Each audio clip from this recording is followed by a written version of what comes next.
Welcome to another Sunday Superversive live stream. I am your host, Benjamin Wheeler, and today I am with Anthony Marquetta, and as always, and then with Father Augustine Wetta, OSB, the author of the subject. Welcome to another Sunday Superversive live stream. I am. There we go. Excuse me.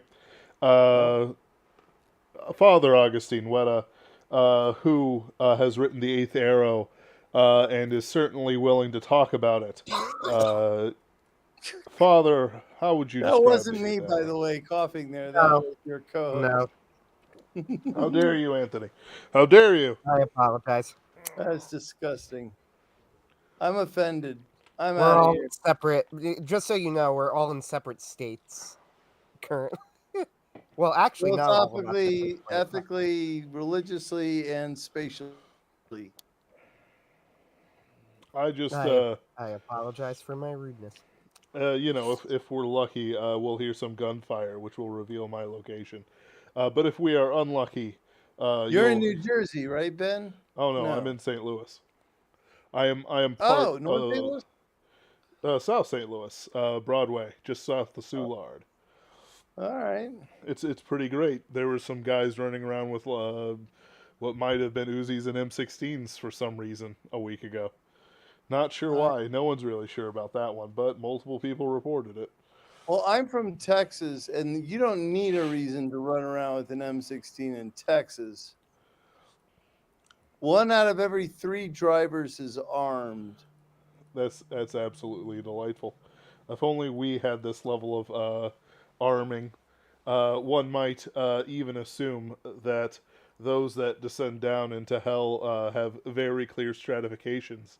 Here we have the Missouri Circle, and here we have the Texas Circle, and so on and so forth. Which brings us to the Eighth Arrow. What a segue! What a segue! Nice transition there. That was good. But why don't you introduce it for us so that our listenership may know what we're on about? Me introduce it? Yes. Okay. Well, The Eighth Arrow is a fantasy adventure set in Dante's Inferno. Odysseus and his best friend Diomedes decide they're going to fight their way out. But first, they've got to make it through the various rings of hell and confront various mythological and historical characters, including, the Minotaur, Satan himself, and but also some not so horrible characters like Homer and Penelope. How's that? That's pretty good. I got an email not long ago from the head of the Library of Congress, and he said it was better than Tennyson. So I put that right on my website.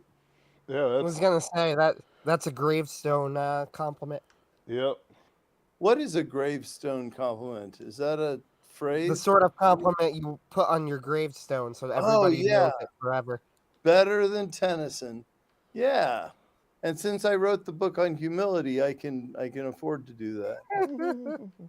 The dividends never end. No.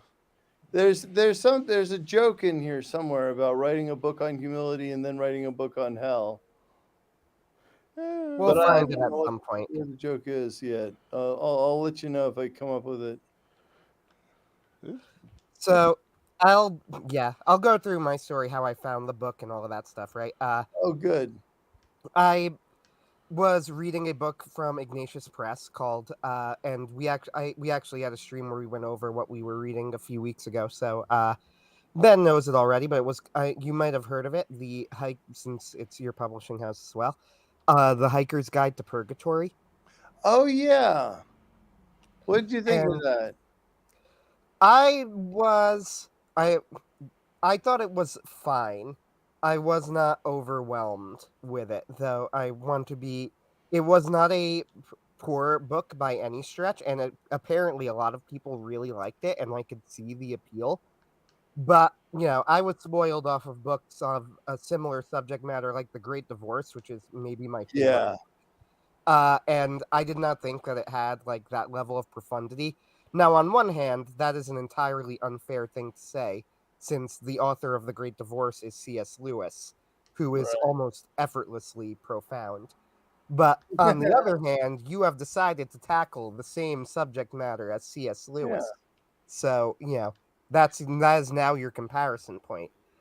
Yeah. It was a Well, fine book. I'll Like there was no real problem with it per se. Yeah.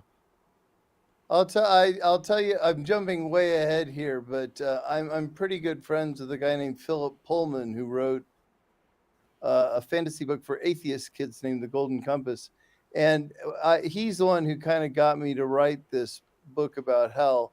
And we over dinner one night. It took me 14 years to get this book published, and at year like 11, I was dumped by my second literary agent, and I was sort of crying in my tea with him. And I said to him, "Look, you know what?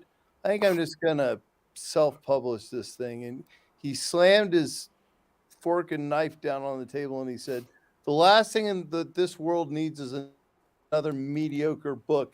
You keep rewriting it until somebody will publish it for you." Which I'm grateful because yeah, I think you're right. If you're gonna tackle a big subject, you better darn well do it well or not do it at all. Yeah, and I don't want to be mean to the hiker. This stream isn't about that book anyway. But like, I Yeah. don't want to be mean to the book. It's not a bad book, and again, like if you look at reviews, they are generally very positive. Oh, So it's good. not like I'm apparently in the minority in thinking this, but there you go.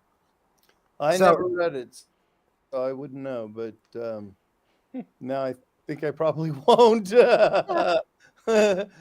we will absolutely be bringing up Philip Pullman again later, and that's on the docket.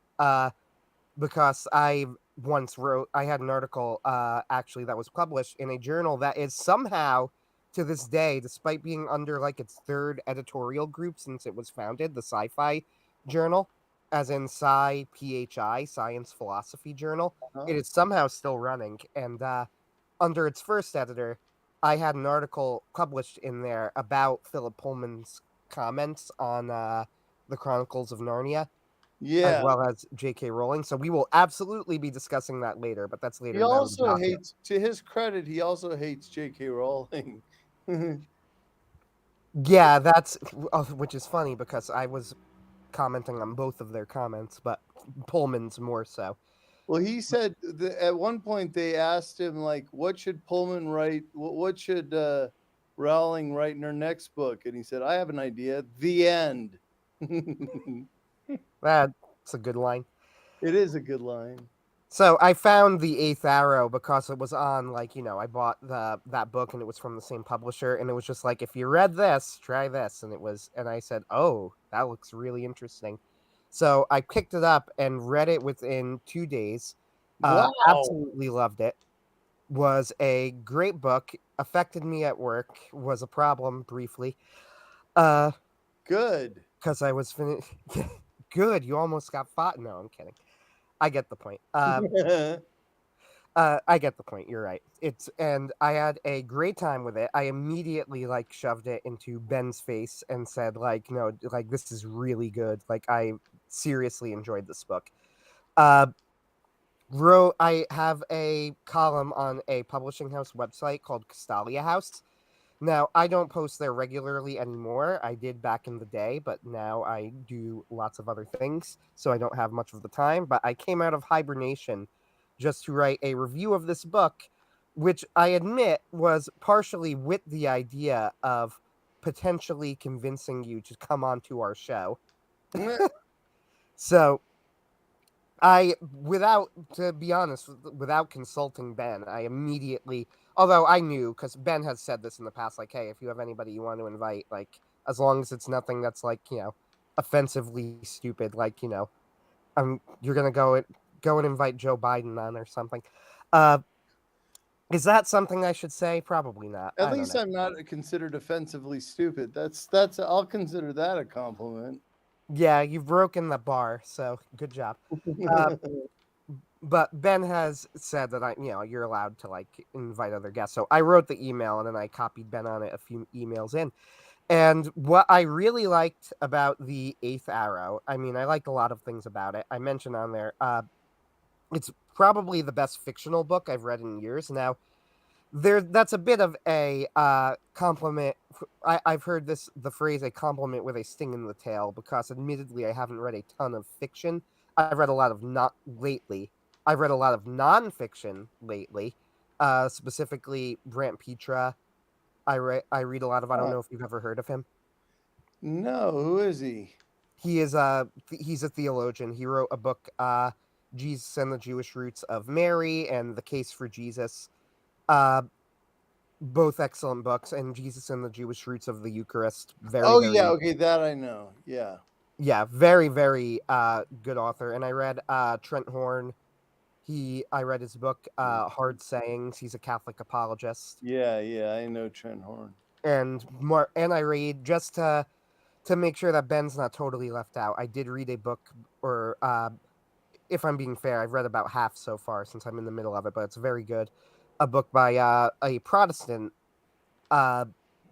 scholar named Mark Lincona, called with the extremely exciting title "The Resurrection: A Historiographical Approach," which belies the fact that's actually a very interesting book trying to That build. sounds horrible. I know it does, but it's quite interesting in my opinion. Okay. Anyway, uh, he's trying to build a historical case for the resurrection of Jesus, and the way that he does it is. Ooh. But the way that he does it, though, is he tries to basically do everything that he can to make what he calls the resurrection hypothesis like plausible to people who don't necessarily agree with it. Like, that's the theory behind the book. So he utilizes scholars that don't agree with it. He subjects it to all of these different things. Really interesting book. I've been enjoying it as well. So Protestant scholar in there, so Ben doesn't feel left out. Yeah, Yeah, right. I'm continuously Otherwise, surrounded by Catholics. I must get used to it. there you go. Poor guy. One day, Ben. One day I'll find a Protestant theologian I care to talk to. That. So anyway, What I about wrote that. Hugo Assmann? He was Protestant, wasn't he? Who? Great name, but Hugo Assmann, Assmann. I just looked him. No, he was not Protestant. No? Brazilian Catholic theologian. Darn it. All right, never mind. Actually, I do enjoy reading Francis Schaeffer, but he is dead. He had some weird ideas about the Holy Spirit, so. You Yeah. probably think that he was a Protestant because he was, and I quote, a firebrand critic of the conservative values held by the Catholic Orthodoxy, and it was a prolific advocate for liberation theology. Yeah. So. Well, my bad. But anyway, so what I But really like, anyway. moving on, what I really loved about the Eighth Arrow, I mean, oh, and Simon Hogwood says, by the way, it was the Castalia House review that put me onto the Eighth Arrow. I'm glad that was the goal. That was at least partially the goal, as well as corralling him onto the show today. But what I really loved about the Eighth Arrow is, first off, this was a book that was always going to be like, you would have had to actively do something to make me dislike it for me not to like it as much as I did. It's right up my alley. Like, Greek mythology, Christian theology meshed together. It's like, that's my jam. I've been working on a book myself about the Orpheus and Eurydice myth, and it has similar sort of theming. It's completely different story and a completely different myth, but Yeah, wait, those which book ideas is are all this there. again? What's the title of this book again? It's an adaptation of the myth of Orpheus and Eurydice. I'm working on it. I'm not in. You're working. Yeah, you're writing it. Oh, okay. Yeah. Well, when it's ready to be proofread, send me a copy.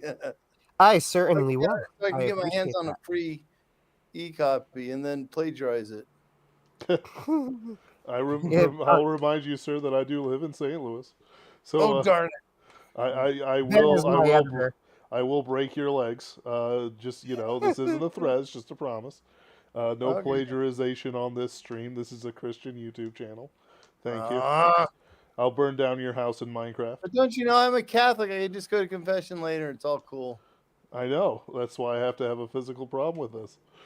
Oh, I I once see. told Ben once asked quite seriously, me and our other writer, like, have you been reading? I forget like the context of it, like, oh, have you been reading anything in the Bible lately? And our other co-writer said, like, answered quite seriously, and I said, oh, I don't read the Bible. That was outlawed by the Second Vatican Council. I was meditating on the assumption of Mary and the infallibility of the Pope. And then I quit. Just kidding. I was reading Song of Songs. And then Ben like responded, everything you said made my teeth chatter. Like it just set my teeth Especially the on Song edge. of Songs. Yeah. It's true. It's true. Song of Songs is quite an exciting. I guess that's Raunchy one word. tour de force. Yes. But what I so the Eighth Arrow was something that I was like predisposed to like in advance, and I think I mentioned too. By the way, for anybody who is listening, I'm going to spoil this book because I want to dig into it, and we're definitely doing that. So, sorry, but on the other hand, if you don't know how it's going to end by page 1, uh, maybe you're not the audience. Spoiler alert, he gets out of hell. Yeah, right. Actually, yeah, he explains that in the prologue. Actually, that he's Yes, never actually that's true went too. down. But when, I think I mentioned this in the Castalios review, I said there's also just the fact that any story that ends with like an army of, formerly deceased Greek or Greek spirits and heroes going up against an army of Satan's minions in the lowest depths of hell as the climax to a story is going to be like, I'm probably going to like it. Even aside from any deep philosophical or theological issues. It's like I Hey. learned somebody made a Dante's Inferno video game, and on one hand, that sounds like a terrible idea, but on the other hand, I 100%, as soon as I heard it existed, I was like, oh, I gotta play that. Yeah, did you? I haven't, unfortunately, because I don't have the system it's played on. It also has nothing to do with Dante's Inferno. Like the Oh, main really? character's named Dante, and he fights with a bone sword. I know. I was expecting something like that too. I never ended up playing it either because He we played fights video death. games in the movie.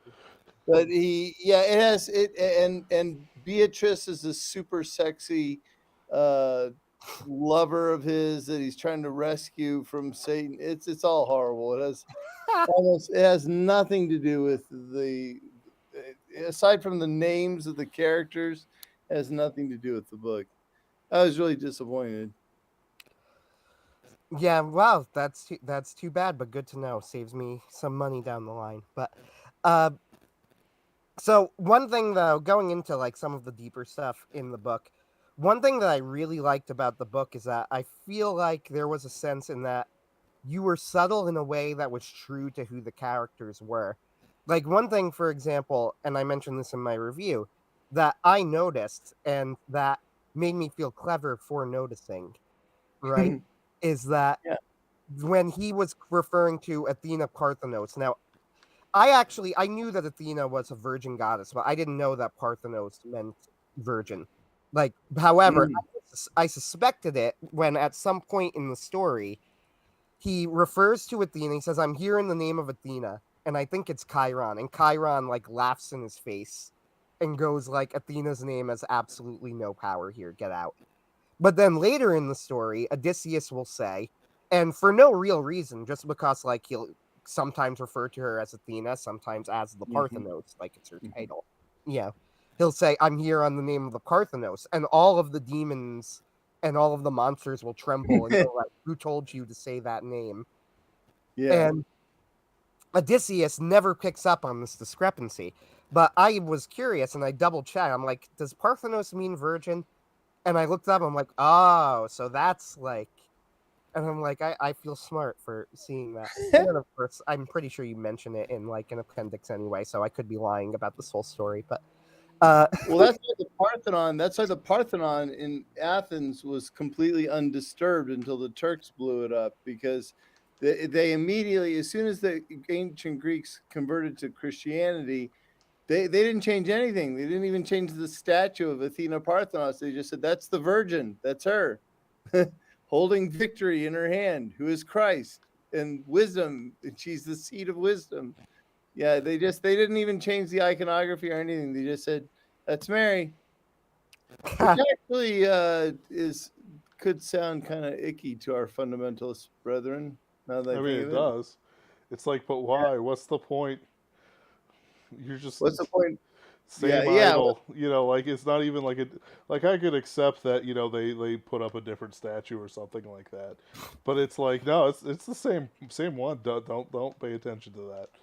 Yeah, but Don't. on the other hand, they took all these statues of what isn't it? Apollo carrying the sheep in from the fields. It was a pretty common theme, was a young shepherd carrying a sheep, and they kept all these pagan statues and said, "Well, that's Jesus." Wow. Hmm. it was just a way of reusing material, I think. But Saving yeah, money. one of the Yeah. things exactly. One of the Well, things.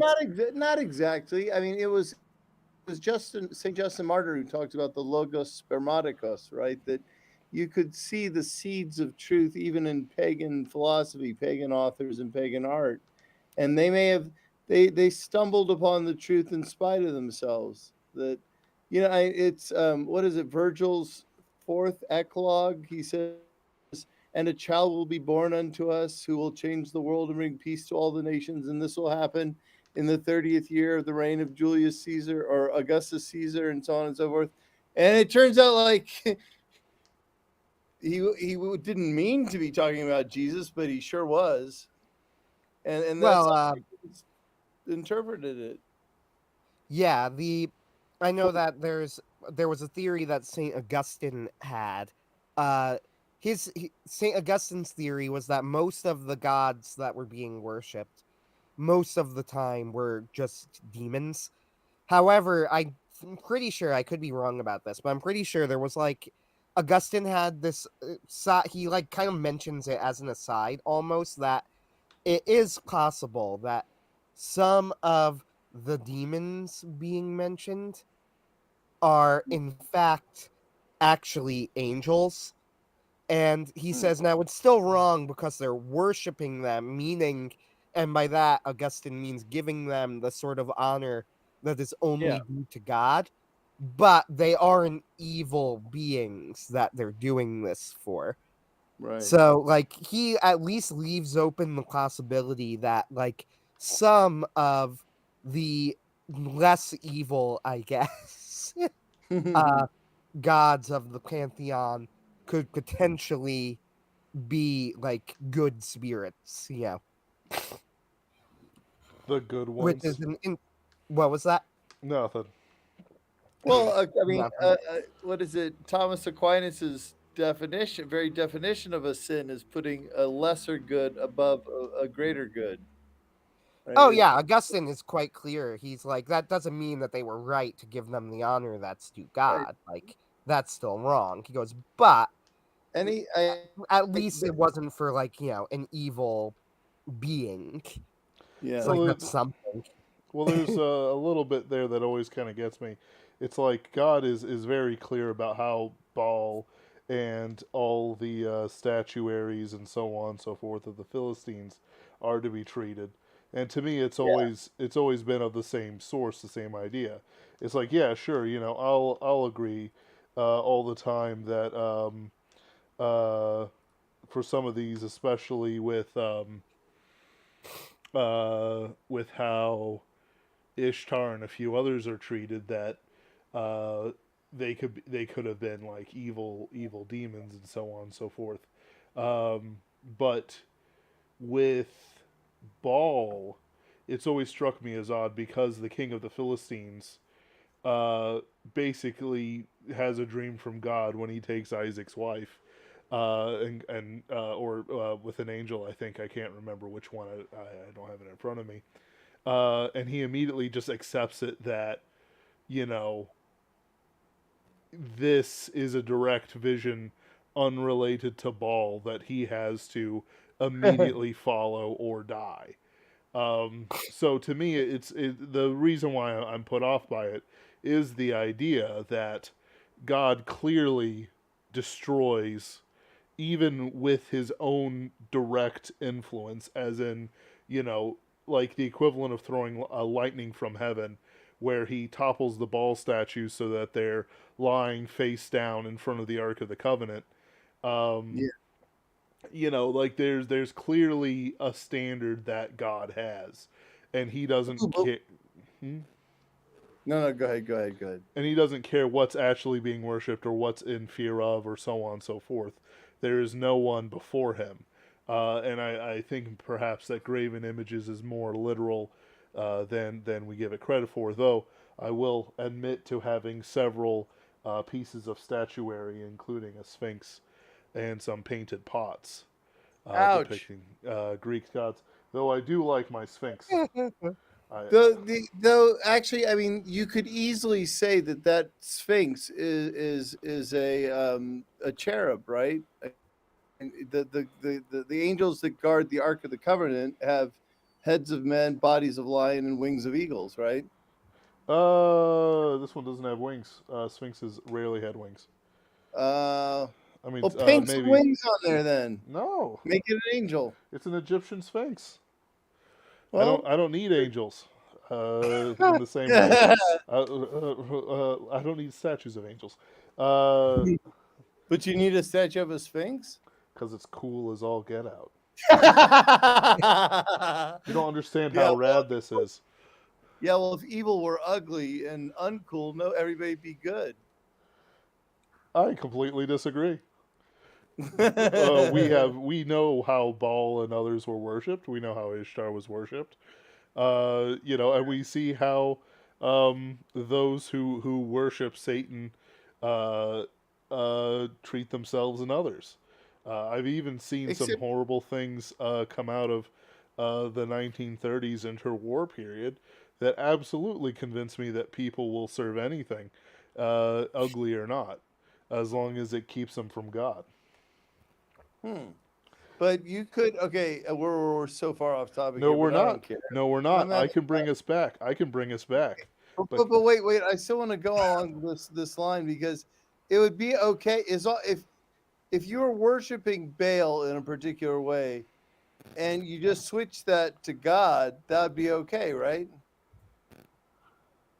what do you mean by a particular way? Well, I mean, like, what at least Psalm 29 for sure was a hymn to Baal at first, and the ancient Israelites took it and said, "Nope, it's a hymn to God."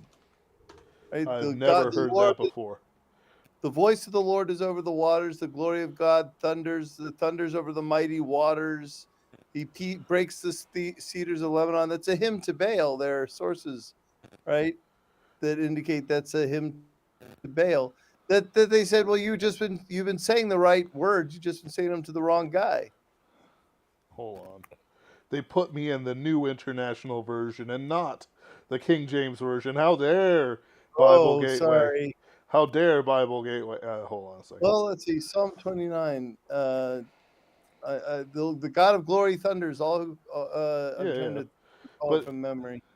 so, like, first off, I do see here some notes that it's ascribed to David. But it also says, Right. though I will give credit that David did serve the Philistines for a bit, so it's not like he he probably didn't participate in it because that would imply that he was unfaithful to Right. God. But you know, it's Well, he was reasonable, unfaithful to God at times, right? I Sure, mean, but the unfaithfulness is generally pretty clearly punished in and when it happens. it's clearly connected towards a certain set of sons for David. Um, But it says here, give unto the Lord, O ye mighty, give unto the Lord glory and strength. Give unto the Lord the glory due unto his name. Worship the Lord in the beauty of his holiness. The voice of the Lord is upon the waters, so on and so forth. like you could. So first off, I do know that they had praises for God connected to things like the cedars and so on and so forth. That's a well known thing. But the most generous I could give to you is that the praises that they gave to Baal, they then reworked to give to God. Yeah.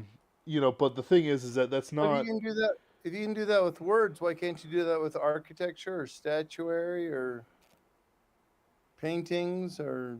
because words don't have the blood of children splattered on them.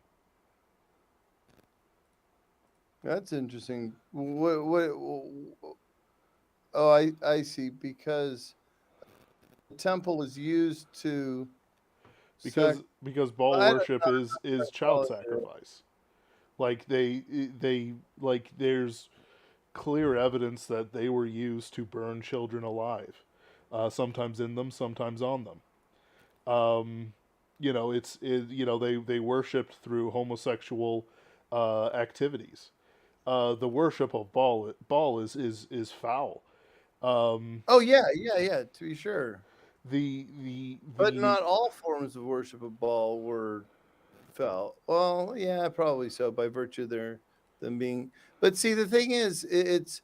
I mean, I don't know how fundamentalists define sin, but Catholics define sin as a misdirected good. A good because insofar as anything exists, God doesn't create bad things, right? So sure. all that exists is good. Therefore, any sin is to take a good thing and misdirect it. So all you have to do is redirect it in the direction of the good, and you're on your path to redemption, right? Or am I not right? Where I'm kind of hold on. balling here, you know. So no. This is a reasonable argument. So I would say anything directly made by God was before the fall by definition good. Yeah. When things separated from God's will, the Protestants, in general, even some Lutherans I've heard, sort of like take it as the separation from God's will is sin. And I don't mean deciding whether, like taking out the Uman and the Thuman to figure out whether you should go to Taco Bell or McDonald's. I think perhaps for those who are gluttonous, God's will is a salad. But the thing with the separation from God is that eventually, sure, a person could open a church in an abortion mill, but Yeah. the thing is that that's a separate identity for the building now. It is not going from. Well, I mean, I guess you could make the argument that abortion mills are temples to Satan. Um, but the thing is, Actually, I got a quick story I got to tell you. One of our parishioners at the abortion mill here in St. Louis, he rented a room above the abortion mill and would sneak us in there to say mass and have prayers. And it was amazing. illegal. Yeah, it was like I felt like I was like in ancient Rome, like sneaking into the catacombs or something. Because you had to, we couldn't wear our Roman collars or anything. We had to act like we were like, you'd smuggle in the chalice and stuff in briefcases, and we'd say mass right above in the business area, right above the abortion clinic, and eventually shut down. But anyway, so you go, keep going. I'm sorry, I couldn't help but tell that story. Oh, it's a wonderful story. But at the same time, I wouldn't say we should open up a church there. Oh, We see, I would think that would be the exact place where you must open a church, where you gotta put a church on that ground, sanctify that, and offer acts of penance and sackcloth and ash. Yeah, I think that's yeah. exactly. I In mean, fact, while we're at it, I think like the whole problem with this whole priesthood pedophile thing. Here we go. Now we're getting really deep. oh yeah. Is that and what the bishops, and God knows I'd make a terrible bishop, so whatever. But They issued their standard legal apologies, developed this standard zero tolerance, whatever. Uh, Gave these sort of not what they should have done was prostrated themselves on the floor of their basilicas, covered themselves in sackcloth and ashes, and recited penitential, like done what Christians have done for centuries. But instead, we just sort of issued these kind of vanilla half apologies and prayed that it would go away, and paid off people. And Yep. anyway, No, but there are Christian ways of making up for evil, and one of them is to tear down the sacred oak and build a church on the spot, or take that sacred oak and carve it into a statue of Christ or into a cross or whatever. I mean, I'm getting rhetorical now, and I'm not making any sense. Go ahead, Ben. I want you to finish your point because you were making an interesting. So, making me think about things in a different way. so my basic thesis is simple. Sure, I can see situations where taking the enemy's ground, especially if it is Earth, and turning it to our Christian purposes is in fact a good idea. But I view objects of veneration, of worship, and this isn't just an old woman's pendant of a saint. This is full blown. They sacrificed to this thing which they thought was the physical manifestation of their god on earth. All right, let me. Good. No, it shouldn't just be twisted. It's like, oh, under new management, the McDonald's becomes a Burger King. Somebody throw up a different sign. It's but not, isn't that exactly what St. Paul did at the Areopagus? He said, "You Greeks, you're so wise. You even built a temple to the unknown God, and here he is." Right? I mean, he did that. He said, "I've got your unknown God." So sacrificing to him all along. But he didn't go to the altar of Zeus. I've been listening to this discussion, and mostly I've been listening because Ben is the only Protestant here, and I didn't want to 2-on-1 him, since naturally I would tend to agree with you, Father Wetta, more than no different Ben. than usual. Don't you worry. Ben seems pretty tough, though. I'll be honest. Well, to be fair to me, Ben, normally I am 2-on-1 with our other co-writer on the Pinkerton's Ghost team, but yeah, anyway, but he's physically crippled. You can just push him over. This is all backstory, Father Wetta. It's all in the lore. Okay, we'll send you a lore map later. Okay. Hope you have 5 hours. Yeah. Sure, why not? No, but anyway, the reason I brought it up first, I don't think the one thing I'll say is, first, I don't think that St. Augustine's comment was even touching on this, to be honest. He was just making a general point that, like, and sometimes pagans, sometimes they would do things in the name of gods that did not necessarily represent evil things. And that wasn't always bad. I don't think he was even trying to make a point about iconography or anything or whatever. Like, that wasn't the point of his comment. He was just trying to make sense of a phenomenon that he saw. And the second thing is, believe it or not, as what might surprise some people, is I do see Ben's point vis-a-vis a place like, say the Parthenon or something. But I think that was more of like a historical thing than anything else. It's not something I would necessarily recommend that we do today necessarily. Like, hey, let's take this statue to I don't know, an actual Hindu goddess, right? Like Pachamama. Yeah, exactly. Which, by the way, was called Our Lady of the Amazon, so that's actually a good, but I wouldn't necessarily say it's a good idea. And Ashtoreth was called Queen of Heaven. I wouldn't necessarily say it's a good idea to take something like that and to say that nowadays that it's we're just using it as a Christian symbol. Like, I get it; it could be misleading. I'm just pointing out that it was a historical thing that was happening at the time. I wasn't even trying to comment on. Well, in any case, in the book, now I appreciate the discussion, which is fascinating, and I'm all for it. But In the That book, wasn't even the point of it. in Ben's defense, in the book, she says, "You've got my name wrong." And Yeah, she does. whenever he says Athena, it has no effect whatsoever. When he says the Virgin, then they say, "Okay, where'd you hear that?" Then the demons stop and listen. Yeah, So there and is it isn't just that she says, "Okay, I'm Athena now," but then again, she is dressed in armor, which is part of the reason why he mistakes her for Athena.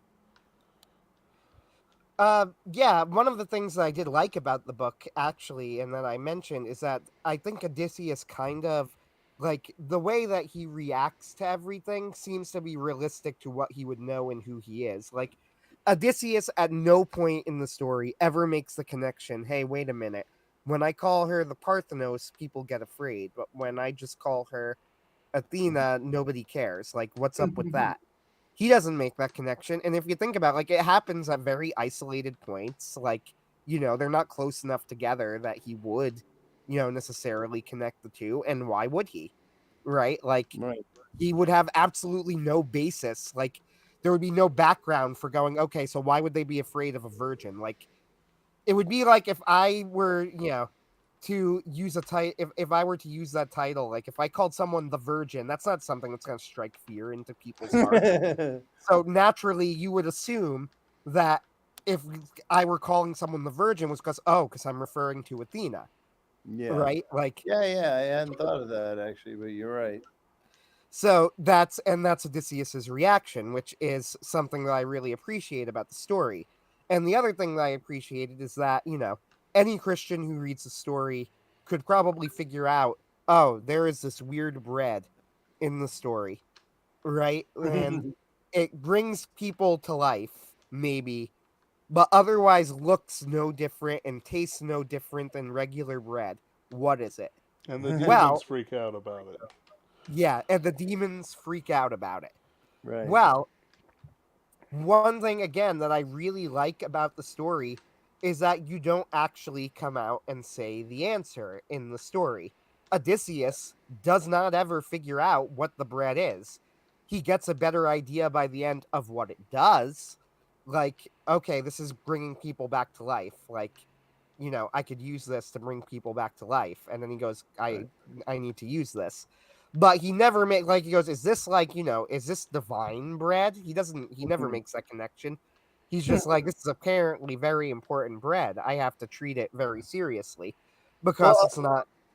Go ahead. two things kept me from getting too heavy-handed with the imagery. Actually, three or four things. Actually, now that I think of it, one of them was Mr. Pullman, who read it a few times and gave me feedback. But my first literary agent that I got for the book was Jewish, and he didn't care about the symbolism or the theology at all. He just wanted a good story. And I really owe Ethan Ellenberg a huge debt. In fact, I thanked him in the credits as having as deserving his name on the front cover with mine, because he really like there, especially there was a chapter in the book where I put this heretical Catholic nun in it, and she gets eaten by well, first of all, Odysseus mistakes her for a man, and then he feeds her to the Minotaur, and Ethan like emailed me and he said, "What's wrong with this chapter?" He's like, "You're it sounds like you're really angry." He's like, "I don't get it. What's going on here?" He's like, "You need to take this chapter out," because it was all rhetoric. It was all just me just blowing off steam about this stupid nun. And I ended up putting her back in the book, but her name's on one of the tombs of the heretics, and didn't make a big deal out of her. But and then the second thing is my mother's kind of a famous artist, and she had a professor named Paul Georges, who's a really famous artist, and he once told her, because she did a painting, I think she did a Pietà or something, and he looked at it and he said, "Nothing will kill a work of art like an idea." meaning Ooh, interesting. meaning that, like, if you let your rhetoric take over, and this is my only real criticism of C.S. Lewis's Narnia trilogy, is that it gets really heavy-handed at times. It's like, Oh, they get the lion, and they kill the lion, and he comes back to life, and then Yeah, I've just heard like Matt Frad says he yeah, basically finds it impossible. If you know who Matt Frad is, I'm assuming yeah, you do. yeah, I I could do. be wrong, but yeah, Matt Frad had mentioned that like he couldn't read C.S. Lewis. Basically, he found Lewis unreadable. He's And like, I wish I did, but I can't do it. He's and like, I've tried. I sucked it to Pullman too because his first book is brilliant. Lyra, this Odysseus character, has to save the world, and they're armored bears, and they're gypsies, and all this great stuff. And then the last one, it's like he's really trying to hammer. They finally killed God in the last book, and it just gets really heavy handed and So I find it ideological. fascinating that you say that. Now, and here's why. Have Yeah, you ever heard of the Catholic author John C. Wright? no. Okay. We talk about him on our channel a lot because Ben and I happen to know him and he's an excellent writer. I highly recommend him. I Okay. harass his family once a year for an entire week. It's great. Yeah, we did. We met them in Virginia once, but twice in Ben's case. But anyway, point That's is the last name. John C. Wright. Wright. Brilliant writer. His if you're going to start with something by him, I would recommend his Nightland book, his book Awaken the Nightland, which is just an absolute masterpiece. Uh, Okay. I will use a gift card to buy it immediately. uh, but anyway, he wrote a series of essays, and one of them was on Pullman's Dark Materials. And he Yeah. said, "Keep in mind, I am writing this." I'm writing this as a Catholic. However, I want to be clear here. He goes, when I write this, this is from the perspective of like John C. Wright, the author, not John C. Wright, the Catholic. He Right. said the first, and what he said was the first book in the Dark Materials series is brilliant. Excuse me. He said it is an amazing book. And he goes, the other books were terrible. And then Yeah. he goes and explains in detail why they were terrible. Yeah. He's And right. his main thing was that he goes, he sacrificed the story for the message. And Yes. his main argument was that, to my recollection, I haven't read this particular essay in a while, and I've never had any desire to read Pullman's Dark Materials books because I'm very fond of the Narnia series. But Pullman, his main argument was that the way that they kill the god analog, quote unquote evil god. He said Yeah. the guy's a humiliating, pointless death where nobody's around and he's no threat. He goes, this robs the story of all stakes. He goes, I think this would be morally wrong as well. He goes, but if I were trying to write a good story, evil god would be a horrible terror. He would be a monster. He would be a cosmic tyrant, and they would have to marshal all of the great rebellious forces against him, But in order see, to take him out. but do you see? I think that's exactly. I think I'm gonna have to talk to this Wright character because I think he's exactly wrong. When they in the last book, when they finally do kill God, they find God, and he's an angel who's pretending to be God that they keep, who's caught in a glass box, right? Which is almost identical to the Satan of Dante's Inferno. I think my thing about Pullman is I think he set out to write an anti-Christian book and failed miserably. I think it's a profoundly Christian book. I think I think it fails on every level. Not on every level. I think literarily it's brilliant, but I don't think it manages to pull it off in the end. I think it Lyra is this girl who has to give up love in order to save the world, and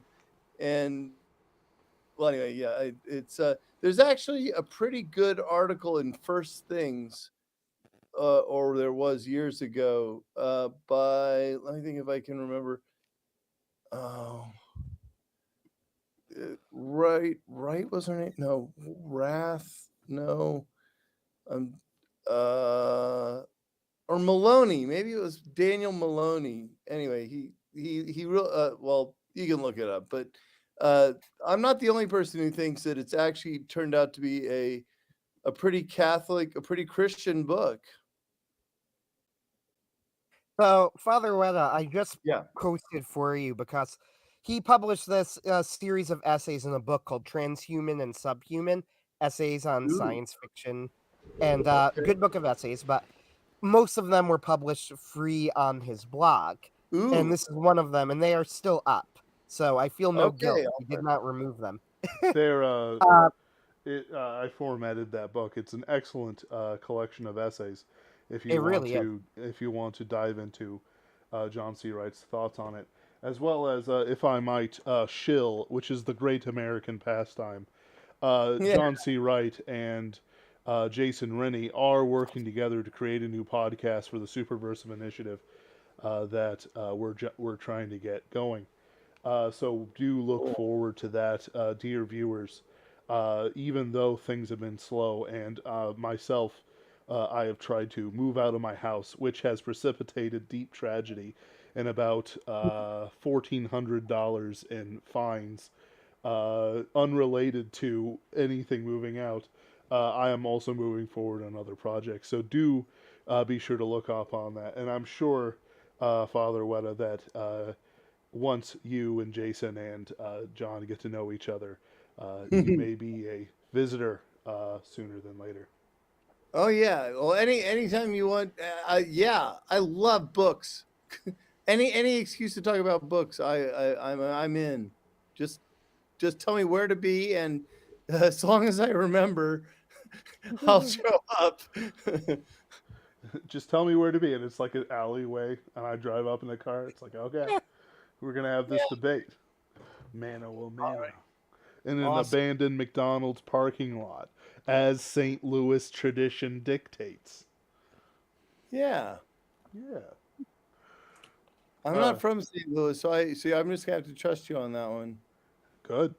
On other news, though, I do have to move on to other things, so I will be in the background, uh, still playing my little game to provide visual interest. But Anthony knows how to contact me, so don't mind Okay. my I silence. do. I will sense a disturbance in the ether if you diss. Ben's Uh, thought patterns, I've memorized them, so I okay, should good. be able to contact him. Good. All right. So, continuing on then with the discussion of the Eighth Arrow, as we've brought up Pullman. First, I've linked, if you see in the what is it, StreamYard? Yeah. In the Yeah. StreamYard chat, I linked John C. Wright's article. It's long, so I'm not going to expect you Great. I'll to read read it. the whole thing right now. What was that? I'll read it. Yeah, I but had this. See, the thing is, I had this professor in college, and I guess this is where it all comes from, who said that if you really want to learn something, you should make friends with people that you would normally not want to hang out with. So I've sort of made a point all my life of trying to seek out people with difficult, different, or absurd opinions. And I guess Pullman's one of them, and my friend Umar Lee is another. And he and I have a podcast, and we disagree about oh, stuff. no kidding. You'll Yeah. have to give us a link later because I'd All like to right. give it a listen. Well, Uh, as one of our monks says, enough of me talking about me. What do you think of me? Let's talk about my book. Yeah. yes. Well, I do like the topic of Pullman and how it connects the story. So let's start off a little bit with that. So my understanding is that uh and I don't remember where I read this, if it was in the afterword to the book or if it was on like your website or something like that. Uh that you mentioned that the idea for the Eighth Arrow came when you mentioned to Philip Pullman, you wrote a book set in the world of Paradise Lost. It's such a cool idea. Like, somebody should write a book you should Yeah. write a book in the world of Dante's Inferno. And Pullman said, "Oh no, I hate Dante's Inferno. You should write it." And I said, I will. Fine. Yeah. And and the first version was absolutely awful, by the way. It was I can, bel shamefully bad. yeah.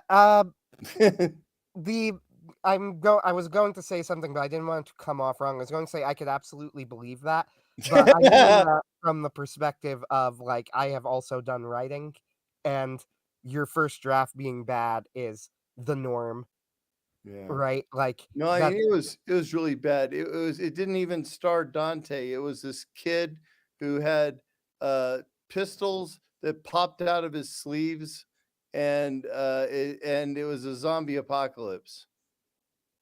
Fit that No in. kidding. Yeah, it was. I don't even think there's an old copy on my computer, or at least if there is, I'll get rid of it. But So you gotta start somewhere, right? when I wrote my article for the sci PHI for the sci-fi journal on Lewis and Pullman and Rowling's comments on them, I was responding to, they were at the time very infamous comments, like they made the news cycle.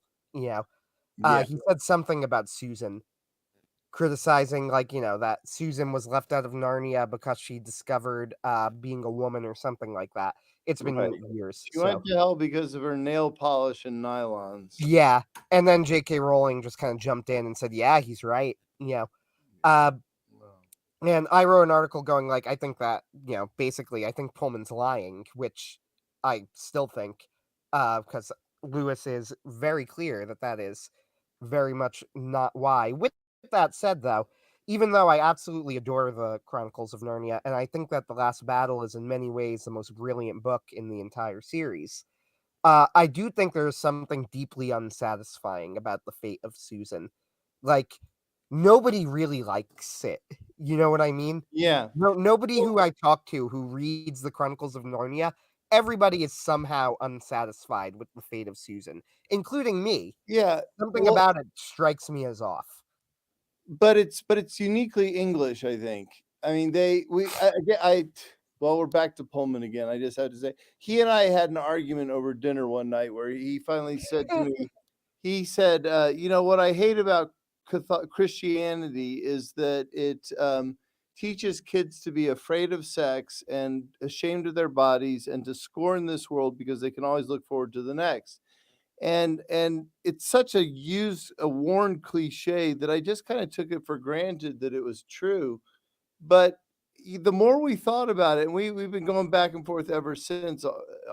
He doesn't write emails, but we write letters to each other, and and I said to him, I don't think the French just don't seem to me to be very ashamed of their bodies, or the Italians, and for that matter, like I don't see like the Spanish as being like afraid of sex. In fact, it's only the Victorian prudish, you know, Protestant Anglican perspective that is so afraid of the body that they can't even say bathroom. They've got to call it the water closet, and even that's a little too crude. You got to use WC. And then we start going back and forth about bad words, and in Italian, you can curse somebody with body words and nobody even notices. But if you really want to insult somebody, if you want to stop every conversation in the bar, you say mortaci tua. Like I curse your rotting ancestors. Like and in French, you say tabernacle. You curse them by the tabernacle, right? These are real curses. But in English, I can say, damn it, on this podcast and not worry about anyone being offended, right? So it seems to me that that this is all, and I'm going to get real Catholic priesty here for a second, but I think this all boils down to the Eucharist. That when you believe as a Christian that you consume the flesh of God, then all of a sudden the body can't be scorned, but this sort of weird, prudish, puritanical um,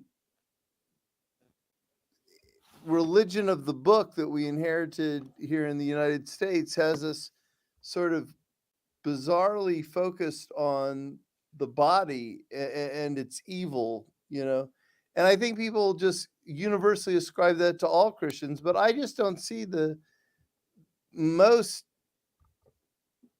Catholic cultures, at least, as being particularly prudish when it comes to the body. Yeah, the Put that in that your pipe and prudishness towards sleep the on it. body. That prudishness towards the body was kind of like a puritanism thing. And I'm not going to comment too much on it because I've not done a deep dive into the history, and I Mhm. don't want to unfairly present Puritan views either. Like, I could be I totally do. wrong. But They burned enough Catholics at the stake to that's end true my enough. I'm an English Benedictine, so or my congregation is from my mother house is Ampleforth Abbey, which is Westminster Abbey in exile. So there are few fans of Cromwell in this monastic house here, but back to the book.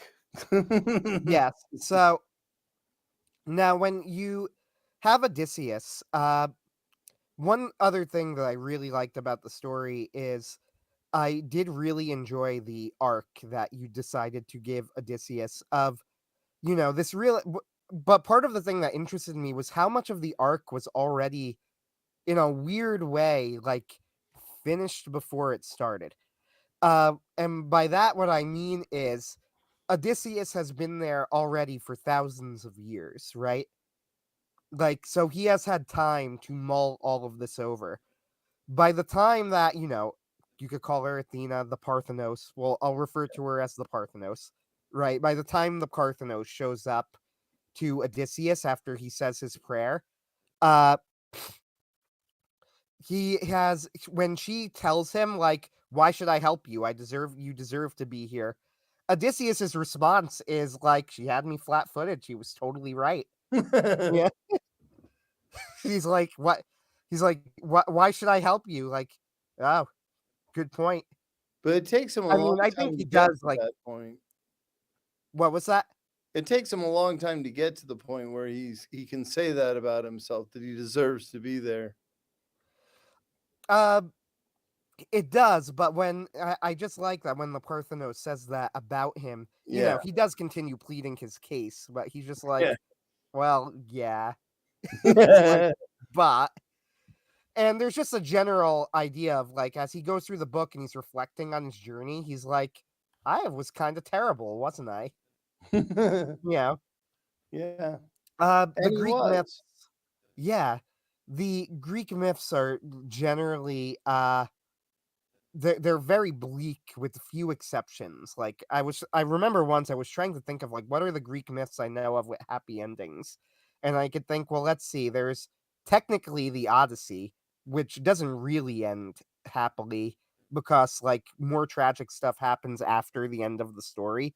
But by Yeah. the time the page ends, Odysseus is back home with Penelope, and the villains are defeated. Uh, the myth of Cupid and Psyche, weirdly enough, even though it takes a very long time, does end well. Uh, which may be why maybe one of the reasons I should say why Lewis chose to write about it in his book Till We Mm, Have Faces. yeah. And like what, Perseus maybe, and that's pretty much it.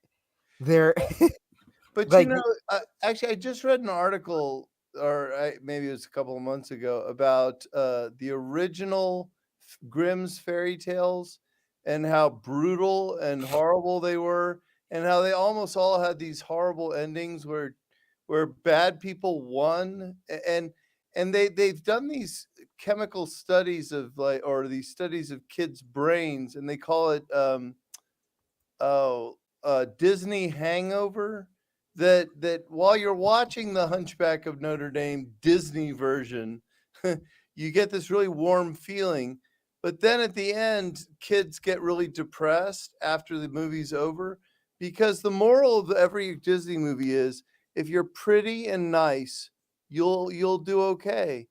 But that's just not the way the world works. If you're pretty and nice, sometimes horrible things still happen to you, and evil people sometimes win. And the original Grimm's fairy tales, had things like, this little girl was good all her life, and then she got eaten by a wolf and died. And this actually matches up better with what children experience in their lives. That the Disney version actually sets them up to be depressed and unsatisfied with real life. Yeah, we're on a tangent now, but we had this discussion a few weeks ago with somebody else. Oh yeah.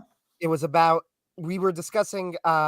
First we were discussing like classic Disney, but we ended up getting onto like the Little Mermaid. And here's the thing, like the Hans Christian Andersen original Little Mermaid. A lot of people don't realize, like I barely even realize, like Hans Christian Andersen, they call them fairy tales, but like they were stories. He was the writer.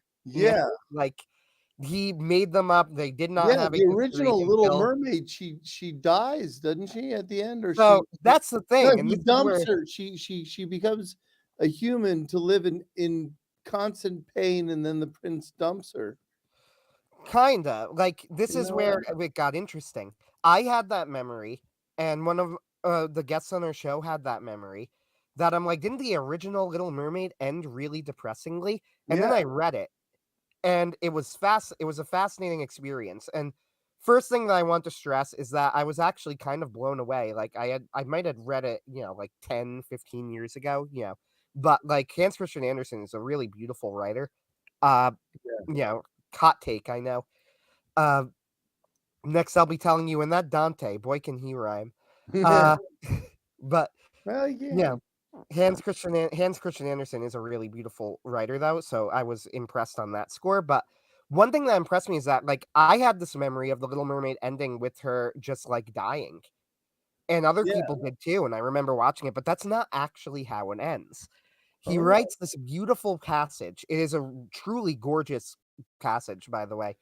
Uh, where she has a choice. She has to make the prince fall in love with her, but she can't speak, which is what the Disney movie uses. However, her goal is not to marry the prince. Not really. Like that's one of two goals, and that's the lesser goal. Her goal is to become a human. Her marrying the Oh. prince is on the is like part of the higher goal. Like it will help facilitate her larger goal of becoming a human and gaining a soul. Mermaids live Oh. for 300 years and then they just die and they have no souls. But the little mermaid wants a soul. And they say, well, you could get a soul if you could get the prince to fall in love with you. So she lives with the prince, and the prince is delighted with her, but she can't speak. And she does fall in love with the prince, but the prince does not fall in love with her. And then eventually the prince falls, but he's like delighted with her, but not in love with her. And the prince falls in love with somebody else and is going to marry them. So Does now the little mermaid has failed and she's going to just die. But her sisters show up and they give her a knife and they tell her, if you kill the prince, then you can go back to being a mermaid and it'll be like none of this ever happened. And Hans Christian Andersen has like one of my favorite passages, like one of the most beautifully written passages. It was like the little mermaid stood over the prince while he clutched his bride in his arms as he slept. And he goes, and her hands shook as she held the dagger over him. And she looked out over the water and she looked back at the prince and she flung the knife into the sea. And then she goes and she throws herself into the ocean waves, thinking that now she's just going to die and she has no immortal soul and that's the end. But that's not where the story ends. The little mermaid is taken up and is told that she now has a chance to be a spirit of the air because she ah. has chosen to she has chosen true love.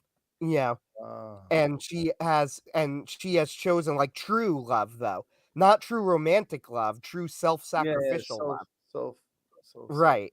What Lewis would call agape love, Yeah. that she has, she can earn her soul with like 300 years of good deeds, which I guess she's not human, so it's Uh-oh. a little Pelagian there, uh but I suppose the idea is that she's not human, so she doesn't just get the soul.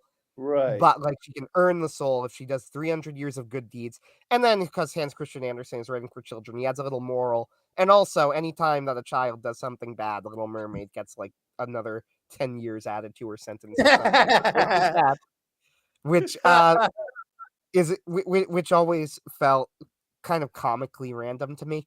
Uh, What a mean thing to tell a kid. yeah, it kind of is. But it's a Why is beautiful it? Why story. is it raining? Because you did something bad, and the mermaid is You made crying. the Little Mermaid cry. Great job.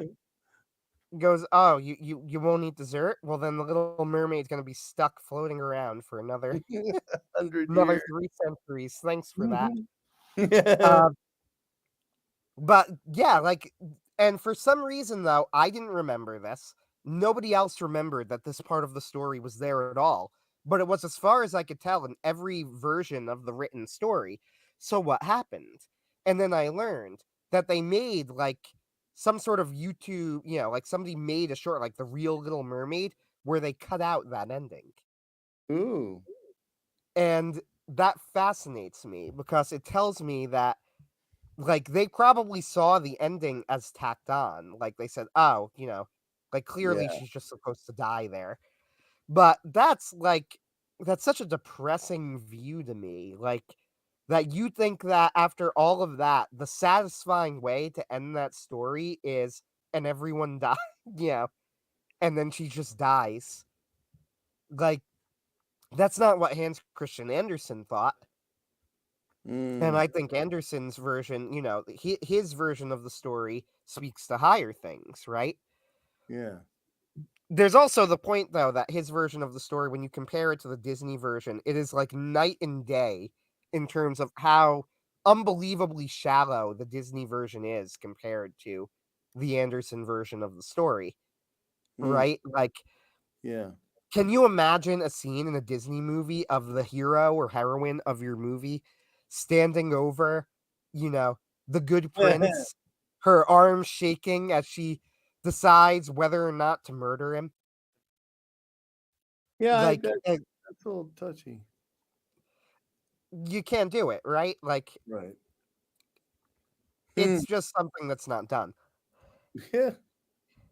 Well, it would introduce children to real life, which we really don't want to do we? Oh, yeah, you can't do that. Children need to be protected from real life and stakes. Well, that's similar to the G.K. Chesterton quote where he goes, fairy tales aren't so that children learn that there are dragons. Children already know that there are dragons. Fairy tales are so that children can know that dragons can be beaten. Oh, really? Oh, that's great. Yeah, Chesterton can turn a phrase. Yeah, you can. Wow. Gosh. Now, going back then to the eighth arrow and that Greek mythological aspect of the story, there was something that an idea that's always intrigued me that I was trying to do what I mentioned in the Orpheus story that I'm currently working on, as well as other things, right? Like Christianizing mythology, right? Yeah. Like Lewis does this in what is Really probably his irritation. masterpiece, Till We Have Faces. Yeah. Uh, Until We Have Faces is an unbelievable book. Yeah. Oh, I'm sorry, I'm still spreading germs across cyberspace. Yeah, it's Uh, disgusting. I'm just you'll joking. have, but yeah, Lewis does this in what I consider his what I considered his masterpiece. And who else was there? There was somebody else I had in mind who did. Oh yeah, John C. Wright again, even though you haven't read it, but he wrote a story that's in that book, Awake in the Nightland. There is a story in there, The Cry of the Night Hound, and it is an adaptation of Antigone set in that science fiction setting in the book. And I consider it, even though he says he wrote it when he was an atheist, which I could believe, but uh, he says he wrote it when he was an atheist, but I consider it a Christianization of the Antigone story. So, Hmm. and I think that the eighth arrow, in a sense, is also a Christianization of Greek mythology. Well, yeah. Yeah, deliberately so. Yes, certainly. So, like, what do you see when? Because when I tried to do this with Orpheus, one of the things that drew me in particular to the Orpheus myth was that Orpheus to me had a very recognizable motivation, right? He was trying to save his wife, and he was trying to save his wife because he loved his wife, right? And you can understand that, you love somebody so much that you'll even go down to the underworld and confront the god of Mm. the dead, and your song will be so beautiful you'll move the stone heart of the god of the dead. I'm curious about this. Like, what did you see in the Odysseus story that made you go, this is going to be my protagonist? Um, well, I think, let me think about this. I guess Odysseus has always struck me. I mean, I guess, wow, I never really, um, you're making me think here. I think on the one hand, Odysseus is clearly the hero of the Odyssey, but he's such a bungler and a liar and a jerk that he kind of reminds you of myself. Um, and he's one of these kind of ADHD types who can never kind of focus. Um, and I mean, I remember reading the Odyssey with my eighth graders at the school where I teach, Priory here in St. Louis, and he introduces himself. He washes up on the shore of this island with these people, and he says he's invited to dinner, and he says, "I am Odysseus, teller of tales, man of twists and turns. I sacked 6 cities on my way here, and I sold the women into slavery, and I killed all the men." And one of my students raised his hand and he said, if I invited somebody over to dinner and they said, "Oh yeah, by the way, I just robbed the 3 houses next door," like I'd be really disturbed. And that hadn't occurred to me. Um, but and I also there's some really sort of comic scenes in the Iliad where Odysseus and Diomedes have these interactions, like Agamemnon asks for a spy to send behind enemy lines, and Diomedes, of course, he's the all-American athlete. He's just a Yep. wonderful guy all around. And he says, when he says, "I'll do it," and he goes, "Well, choose a partner," and he goes, "Odysseus," and Odysseus goes, "Oh, come on." like, and he says, "Fine, I'll do it." That he's such a he's like the first anti-hero. And I love that, for example, he gets stuck for 11 years at the home of a beautiful immortal witch, and he tries to play it off like it was horrible. Oh, yeah. Actually, that is something I kept meaning to bring up and kept forgetting about. Uh Odysseus's reaction to seeing Circe. Finish your thought first, and I'll ask you Yeah. about that in a Well, moment. okay. Yeah. Well, it's he's just so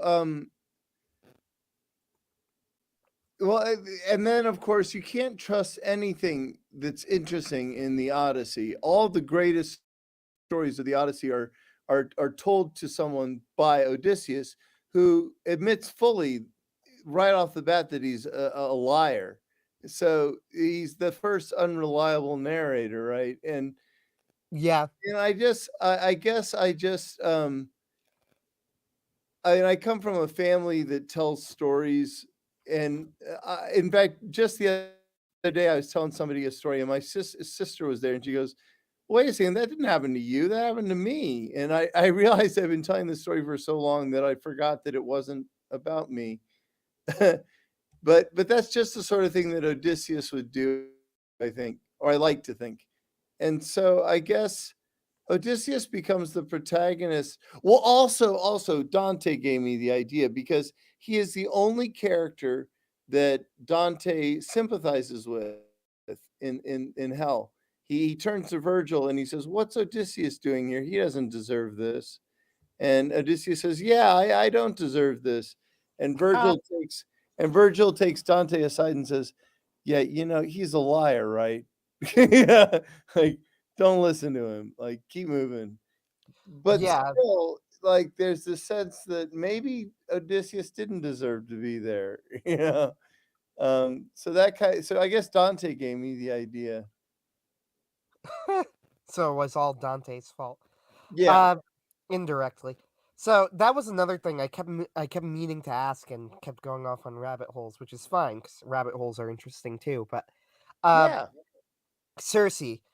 Now, throughout the entire story, whenever Odysseus meets someone, he's always trying to look at them in a more positive way than he did in life. If not initially, at least eventually. Right? Like at some Yeah. point he's trying to change, he changes his viewpoint. But there is one exception to this, and that is Circe.